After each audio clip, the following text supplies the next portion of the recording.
Finishing की तरफ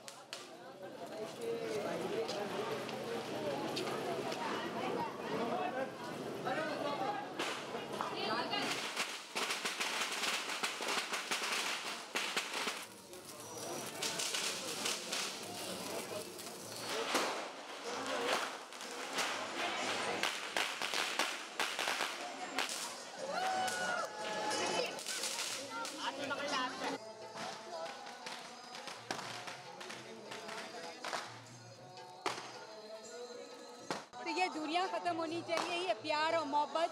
और ये मौका ऐसा है कि सेलिब्रेशन का है, तो उम्मीद ये है कि अगला साल बेहतर गुजरेगा।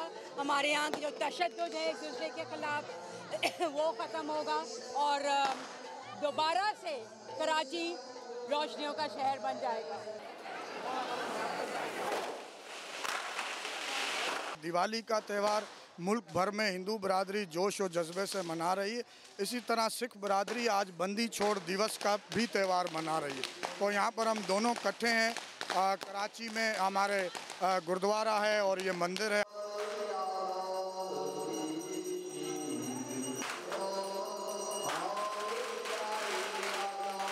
दिवाली का जो त्यौहार है वो खुशियों का त्यौहार है और खुशियों की ना कोई ज़बान होती है ना कोई मज़हब होता है। तो इर्रिस्पेक्टिव ऑफ बीइंग हिंदू और मुस्लिम, हम यहाँ हैं और पाकिस्तान में डाइवर्सिटी है, रिलीजियस डाइवर्सिटी है, एथनिकल डाइवर्सिटी है और हम सेलिब्रेट करते हैं उसको।